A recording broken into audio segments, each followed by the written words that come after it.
De l'argent, ben, il y en a en fait, hein, puisqu'on est dans un débat budgétaire. De l'argent, il y en a. C'est pas à vous que je dois dire ça, Madame la Secrétaire d'État. Il y en a, et il y a d'abord de l'argent dans les bénéfices des sociétés, puisque les entreprises belges ont réalisé des résultats records cette année. Leur marge bénéficiaire a explosé les compteurs. La croissance des bénéfices a dépassé la croissance du PIB. Alors que la croissance des salaires, elle est inférieure à la croissance du PIB. Et si on regarde sur 10 ans, on se rend compte que finalement les salaires ont baissé dans la répartition du gâteau, sont passés de 52% à 49% du revenu national brut, ce qui fait finalement annuellement une perte de 16 milliards d'euros pour les salaires. Alors que les bénéfices des entreprises, eux, ben, leur part du gâteau est passée de 22,7 à 27,8% du revenu national brut. Et ça, c'est un gain annuel de 29 milliards pour les entreprises. Voilà, donc on a un impôt des sociétés qui est une passoire, hein, qui laisse passer les bénéfices sans les taxer.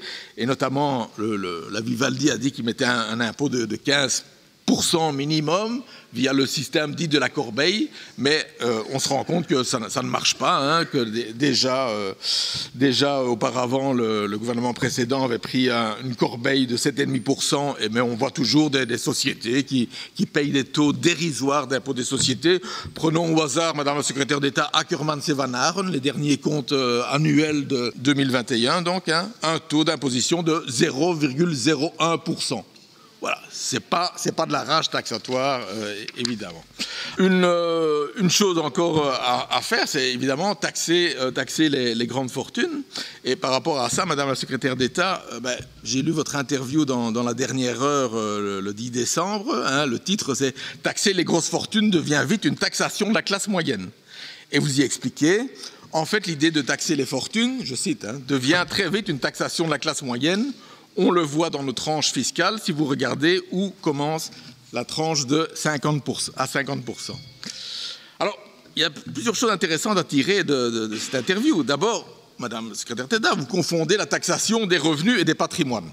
Bon, j'ose supposer que c'est fait exprès pour noyer le poisson. Et alors, enfin, la 19e fortune du pays qui se cache derrière la classe moyenne pour refuser une taxe qui, justement, permet de taxer mieux, de viser mieux, de cibler mieux les grandes fortunes, ça c'est quand même assez fort de café, hein. Une taxe des millionnaires, comme on le défend dans notre amendement, justement, ça permet de dire, voilà, à partir de tel montant de fortune, de patrimoine, 1 million, 2 millions, 5 millions, on taxe à partir de là. Donc c'est précisément une taxe qui évite de toucher la classe moyenne, comme contrairement à vos TVA, vos accises, etc., qui sont des taxes foncièrement injustes. Le PTB a de nombreuses pistes pour maîtriser le budget. La différence, évidemment, avec les pistes de la droite, c'est que nous, on évite de nuire à la population. Et ces pistes, c'est par exemple, et je pense que c'est un élément vraiment central si on veut maîtriser le budget, c'est bloquer les prix de l'énergie. Bloquer les prix de l'énergie parce que finalement, ça permettrait de réduire fortement le déficit, hein, en plus d'aider les gens. Il y aurait moins d'aide nécessaire pour les ménages, pour les entreprises, moins d'électricité pour la SNCB, moins de chauffage pour les bâtiments de l'État, etc. Donc il y a vraiment moyen de faire beaucoup, mais le gouvernement dit il faut faire ça au niveau européen, on ne peut pas faire ça au niveau belge, alors que d'autres pays le font. Et pourtant, les manifestants l'ont encore rappelé le 16 décembre dernier, et je cite le site de la FGTB, un blocage des prix de l'énergie, puisque l'Europe n'accouche d'aucune décision, il faut le faire au niveau national.